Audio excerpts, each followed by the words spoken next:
As far as I'm concerned, working at a fish and chip shop and having unlimited access to carbohydrates all day is already the dream job. But we heard a rumour that the local chippy here in Wells is offering a 4-day working week for a 5-day salary. Sound too good to be true?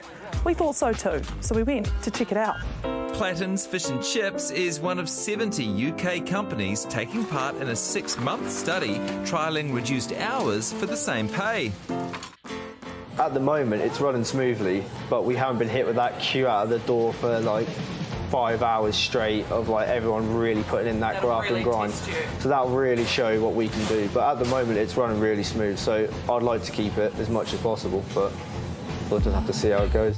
The study was commissioned by Andrew Barnes, a Kiwi who shifted his business to a 4-day week back in 2018 and started a global trend. Over 10,000 companies to date have reached out to us to understand what we did and how we did it. It's based on the notion that we're only truly productive for 3 hours a day. The themes are consistent. Productivity up, sometimes as high as 50% up. Stress levels down, 10, 20% down. Reducing your work hours by 20% doesn't have to mean 4 days on, 3 days off. Obviously, this will have to be modelled round to be different for every different business. So for us, working the 2-day on, 2-day off rotation worked perfectly.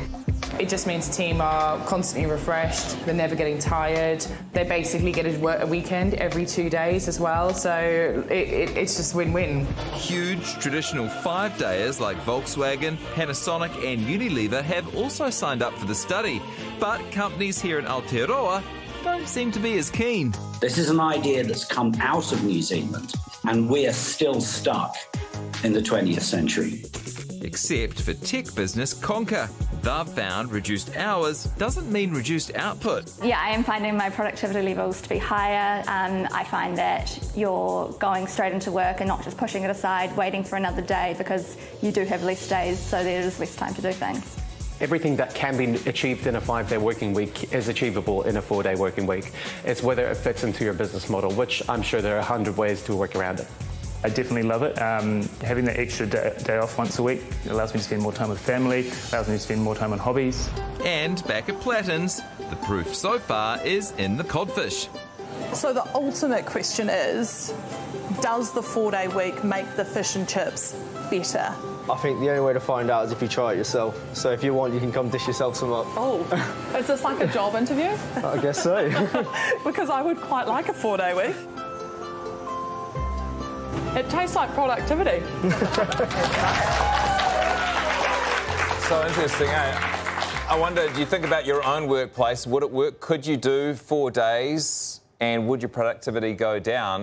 The only way to really find out is to give it a go. And they are going to do this experiment in New Zealand and Australia, but not until later in the year. Maybe nudge your boss and say, let's have a go. I do think it's worth doing the trial. Like, I would be worried that there would be lots of businesses where you would say, hey guys, you're going to do everything in less time, and there would be just the same few people that pick up all that extra work, stay late, and then the other ones that kind of do the day where they show up and say hello to the boss, spend the next 2 hours getting a coffee, and then maybe do some work. I reckon there'll be a little extra boost in productivity initially, and I think then we'll go back to skiving like we always do. Right.